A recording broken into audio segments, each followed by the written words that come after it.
Welcome to Chandwell. My name's Michael and I'm building a run-down commercial street at the front of my model Yorkshire town set in 1993. The first building, 1A, 1B and 1 Station Road, is complete. In this episode I'll show all the final little touches of detail that I added to the building, which have really brought it together at the front of my layout. So join me then for Finishing Touches, Building Station Road, Part 10. The dormers on the Shipley prototype are a simple grey colour. I used cheap watercolour paints to add a rough approximation of the colour to the base card. Once finished, this looks passable and blends nicely with the rest of the roof. The roof itself is tiled with strips of slate roof tiles from scale scenes. Each strip is added individually in place with PVA glue. If possible, it's best to add the tiles to the roof face before adding the face to the building. But because I had various angles to cut in this piece of roof, I had some little gaps that the tiles could cover.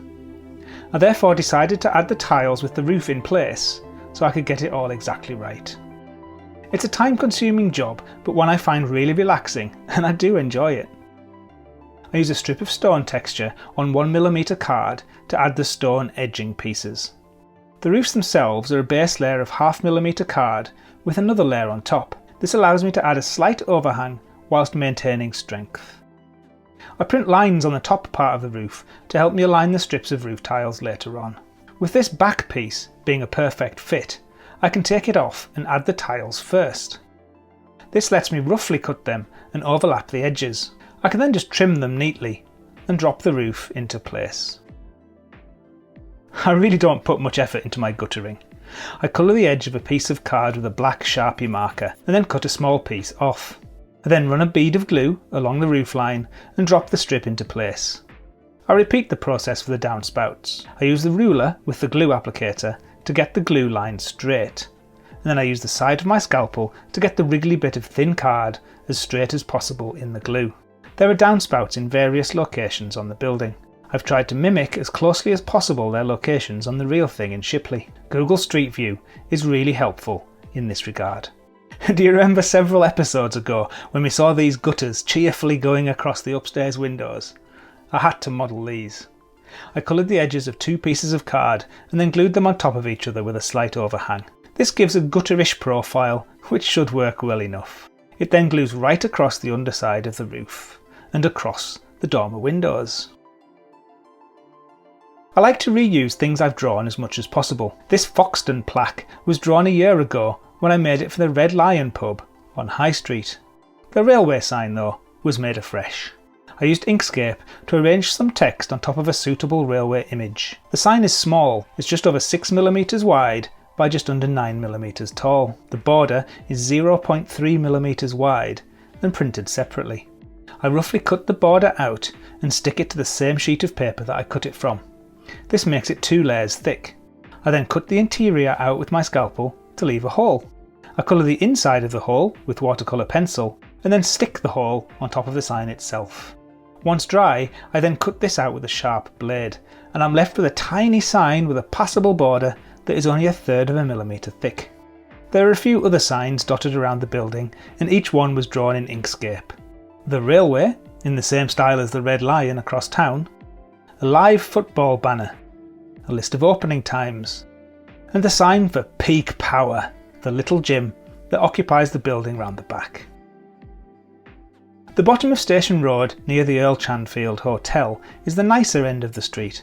I've been putting Graham and Grant sailboards around Chandwell for over a year, so I always knew that the first unit would be their office. But what to put next door? I was in Chesterfield recently with my good friend Simon, and we saw this. Chesy flavours. The locals call Chandwell Chandy, so I give you Chandy Candy, my homage to Chesy flavours. The shop fronts are just a simple stack of images drawn in Inkscape. These first 2 are cut and stuck to another sheet to make them 2 sheets thick.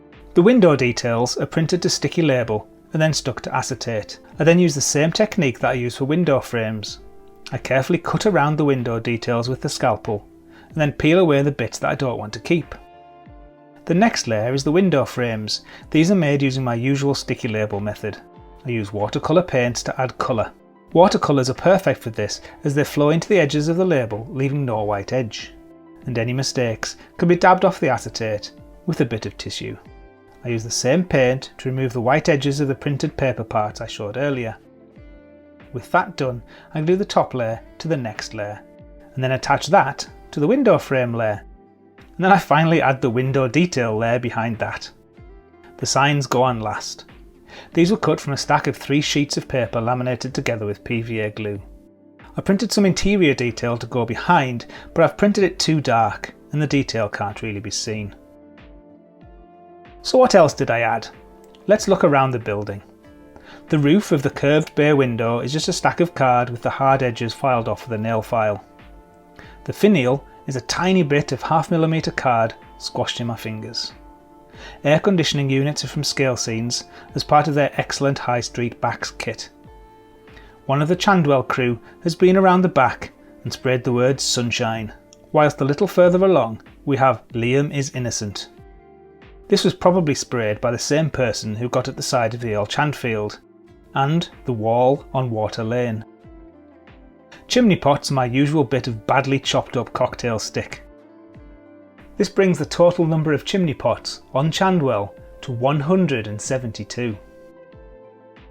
I use AK Interactive matte varnish to complete my buildings.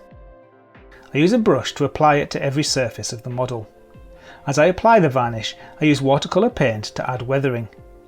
I apply a watery mix of dirty colour directly to the wet varnish, trying to keep it at places where it may accumulate. I use tissue to dab away the excess. And then I apply more varnish while trying to keep my brush moving in the direction that the rain will have moved any dirt. The effect is surprisingly good. This is a much dirtier building than any of the others on the layout, and maybe I've been a little bit heavy-handed. But it's a technique that's well worth exploring, and I'll be using it again in future. This building took me 45 hours to make. It took 8 A4 sticky labels, 4 sheets of 1mm card, 3 sheets of 0.5mm card, 7 sheets of photo paper, 2 blade snap-offs, 3 scalpel blades, 1 cocktail stick, 3 grams of thin PVA and 12 grams of thick PVA. Other than a bit of varnish, printer ink and watercolour paint, it's cost £2.51 in materials. Here's a video about the sticky label method for window frames. And here is a button you can use if you're interested in receiving behind the scenes members updates from me each week. Regardless of that, until next video, thank you for watching, take care, and I'll see you then.